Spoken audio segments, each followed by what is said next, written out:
नीतीश जी जब से अस्वस्थ हुए पिछले 2-3 सालों से, कोठरी उनके आसपास थी राज्य के स्तर पर विजय चौधरी हो, चाहे अशोक चौधरी हो, चाहे और 1-2 मंत्री हों और ऊपर से संजय झा और ललन सिंह। लेकिन हाल के दिनों में माना गया कि सारे बड़े फैसले ललन सिंह और संजय झा मिलकर ले रहे हैं।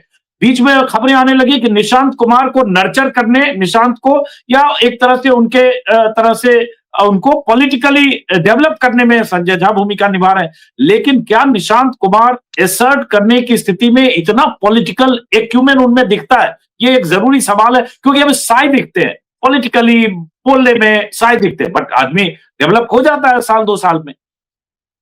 नहीं, देखिए उन्होंने रिंग साइड व्यू लोग बोलते हैं, उन्होंने विद इन द रिंग देखा है पॉलिटिक्स। वो तो हम्म। आप उसके पिता के साथ रहे, सारी बड़ी घटनाएं, सारे बड़े लोग, अच्छी-अच्छी किताबें, मतलब वो लड़का क्रिस्टोफर जेफरले का ए साइलेंट रिवॉल्यूशन पढ़ रहा है।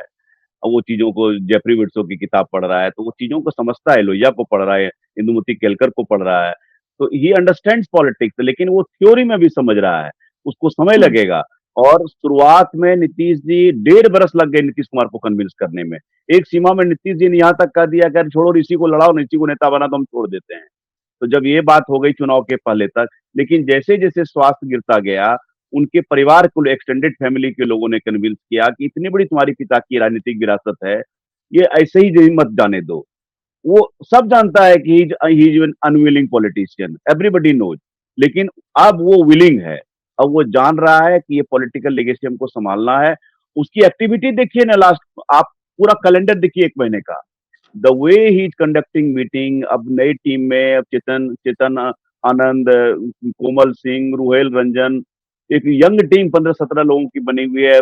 और at the same time Vashishtha Narayan Singh से जाके मिल रहा है, विजेंद्र प्रसाद यादव से मिल रहा है। तो वो एक जो ओल्ड एंड न्यू का कॉम्बिनेशन का प्रयास, एक्सपीरियंस, पूरी ह्यूमिलिटी के साथ, वो जाना जाता है कंपैशन के लिए। उसकी जो स्टोरी सबसे बड़ी स्टोरी है, नीतीश जी जब पैसा भेजते थे हॉस्टल में, तो वो दे देता था चपरासी को, स्वीपर को पैसा देता था कि तुम जाके खाना खा लो।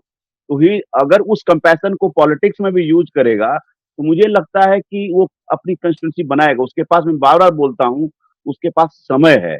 वो समय का प्रयोग करेगा। तो जेडीयू इंतजार कर रहा है, तो हमको एक नेता चाहिए। 15-20 दिन में एक नेता के नाम पर कंसेंसस होना, जस्ट बिकॉज़ कि नीतीश कुमार का बेटा है। नीतीश कुमार ने, जैसा सर बोल रहे थे, हम लोग भी देख रहे हैं, अपना सेकंड रंग तैयार नहीं किया। लेट दिग्विजय सिंह फेमसली कहा करते थे कि नीतीश कुमार ने 1 से 19 तक अपने आप को रखा है, 20वीं पोजीशन पर ही कोई होगा।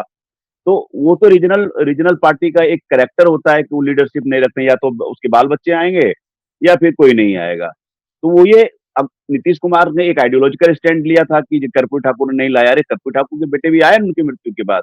तो आप ये कह सकते हैं कि मैं राज्यसभा गया, स्टेट की पॉलिटिक्स में गया, तो एक फेस सेवर है। लेकिन आप जो कह रहे थे, तो वो आइडियोलॉजिकल डिफिसिट तो हुआ। But I don't think Nitish Kumar is known for any ideology. उनका जो हम्म। वेवरिंग आइडियोलॉजी है, वही उनका स्ट्रेंथ है। एक सवाल, उसके बाद विनोद जी आपके पास आता हूं। एक सवाल कि जब तक निशांत एसर्ट नहीं कर रहे हैं तब तक ये सब चाचा ताऊ हैं, ललन सिंह या संजय झा। लेकिन जब निशांत एसर्ट करके अपनी टीम बना के फैसले लेने लगेंगे तो ये चाचा ताऊ उनका कट साइज करने के लिए या उनका पलीता लगाने में एक्टिव होंगे कि नहीं? क्योंकि जब तक चाचा ताऊ के पास सारे फैसले लेने का अधिकार है, वो भतीजा बना हुआ है, यहां केंद्र से डीलिंग हॉबनॉब यही लोग कर रहे हैं। लेकिन अगर उन्होंने असर्ट करना शुरू किया, बतौर डिप्टी सीएम अगर कल शपथ लिया और उसके बाद चाचा ताऊ को कहा भाई आप लोग ठीक है बाकी काम कीजिए, फैसले मैं कर रहा हूं, तो वो स्टार्ट हो जाएगा। डिप्टी सीएम बनने क्या है, उसके पहले से ऑर्गेनाइजेशनल मीटिंग में बड़े-बड़े सीनियर नेताओं के साथ, विधायकों के साथ, सीनियर्स के साथ, वर्कर्स के साथ, सारे लेवल की मीटिंग स्टार्ट हो गई है। वो जो ऑर्गेनाइजेशन में, एडमिनिस्ट्रेशन में जाएँगे, आप देखिएगा ना, 6 मंथ के अंदर में you will see the change person. मैं देख रहा हूँ कि बहुत लोगों को मैंने पावर मिलने के बाद परिवर्तित होते हुए देखा है। उसको सारी थ्योरी पता है, उसको इलोक्वेंस नहीं है, उसके पास शब्दावली नहीं है, एक्सप्रेस नहीं करना है, उसका वो पॉलिटिकल साइनेस भी दूर होगा।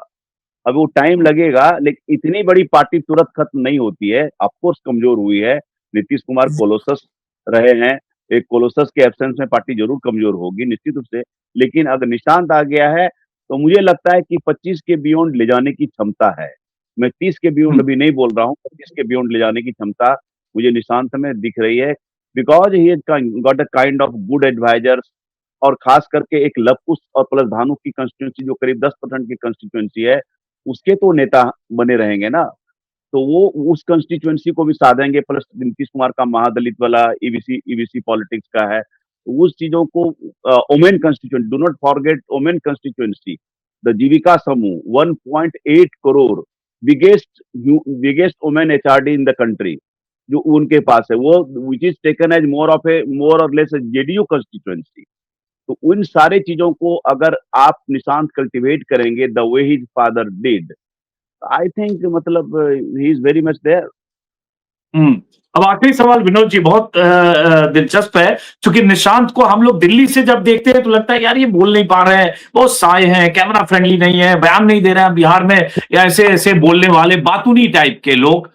अब जो व्याख्या जिस तरह से संतोष जी ने किया, जाहिर है पटना में है तो ज्यादा जानकारी होगी, लेकिन जो मैंने कहा, ये जो उनके आसपास जो कोटरी है, जो भतीजा मान रहे हैं, जो 4 साल पहले कहीं रिंग में भी नहीं निशांत को देख रहे थे, तो क्या फ्यूचर में इस तरह से, जैसे देखिए छोटी सी चीज बताओ, चिराग पासवान के समय क्या हुआ, जब ट्रांजिशन हुआ तो उनके चाचाओं ने ही एक तरह से बगावत कर दी और पशुपति कुमार पारस अलग चले गए, पूरे परिवार में लट चल गया। तो क्या ये जेडीयू में ये भी संभावना है अगले 4-6 महीने में, 8 महीने में? अरे पशुपति नाथ को किसने उकसाया, किसने तैयार किया? बीजेपी सरकार में रहे। हाँ, तो जो एलिफेंट इन द रूम है, हम उसको भी तो एड्रेस करें। देखिए बात यह है अजीत जी कि मुझे नीतीश के बेटे को देखकर राजीव गांधी की याद आती है।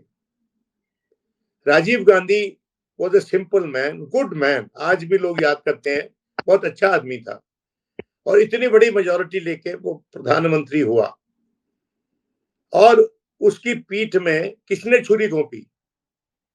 जब इलेक्शन थे रायबरेली में, जब सतीश शर्मा के खिलाफ खड़ा हुआ मिस्टर अरुण नेहरू, तो जाकर सबसे पहला भाषण जो दिया था प्रियंका गांधी ने कि जिसने मेरे पिता की पीठ में छुरी भोंकी उसका वोट दो गया।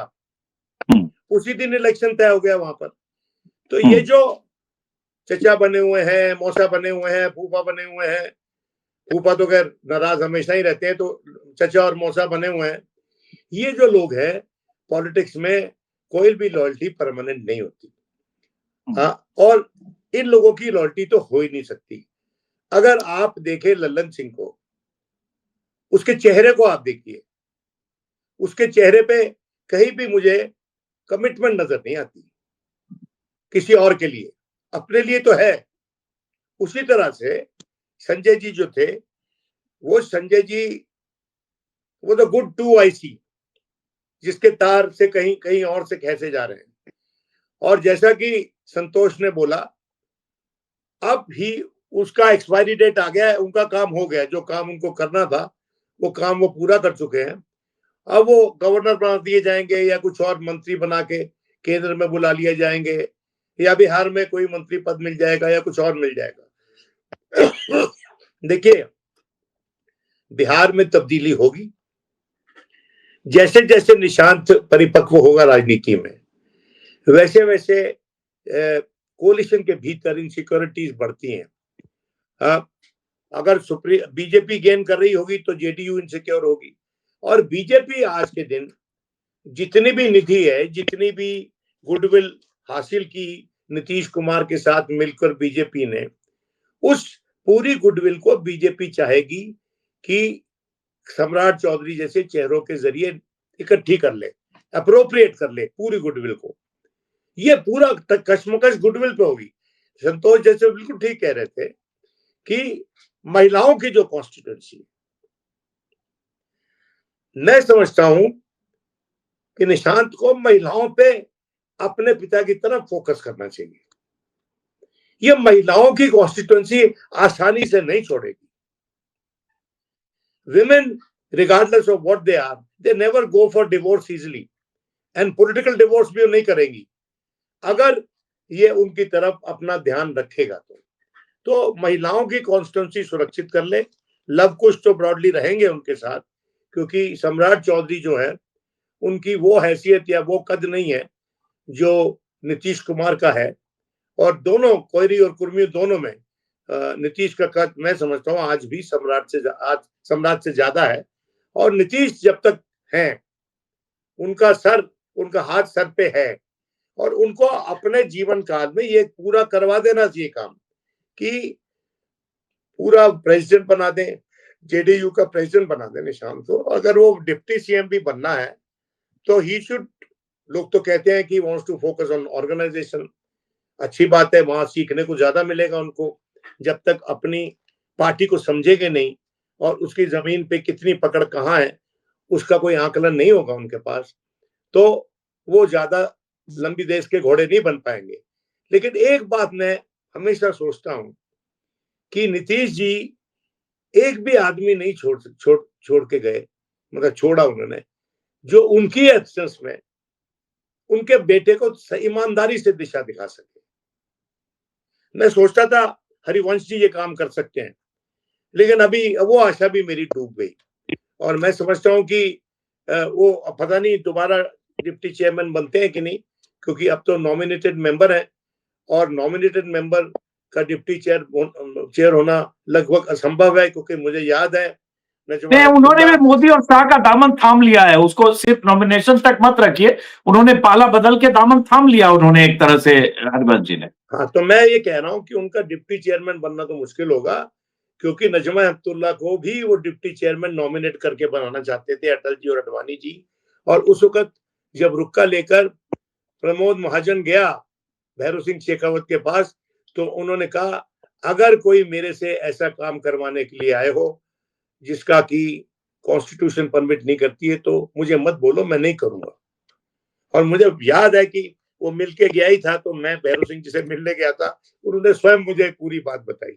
तो सच्चाई ये है कि राजनीति में पाला बदलता है, तेवर बदलता है, और राजनीति में कुछ लोग अपने जीवन के संध्या काल में in the Twilight of their life, their career और व्हाटएवर, वो उनका ध्यान होता है कि तारीख हमको कैसे बांचेगी, उसमें कुछ ऐसे भी हैं। तो इसलिए मैं समझता हूं कि आज के दिन जो ज्यादातर जेडीयू में है, they are not bothered about तारीख, about history, how history will जज देम, बिकॉज उनको पता है कि हम कोई सिग्निफिकेंट फिगर नहीं होने वाले हिस्ट्री के बिहार में। नीतीश जी हैं, लालू भी कुछ हद तक है, और जैसे कर्पूरी ठाकुर जी थे, लेकिन उनका बेटा जो है उसको उससे ज्यादा कुछ मिल सकता है क्या? नहीं मिल सकता ना, वो तो अपने दम पे कमाना पड़ेगा। तो निशांत को तो अपने दम पे कमाना पड़ेगा।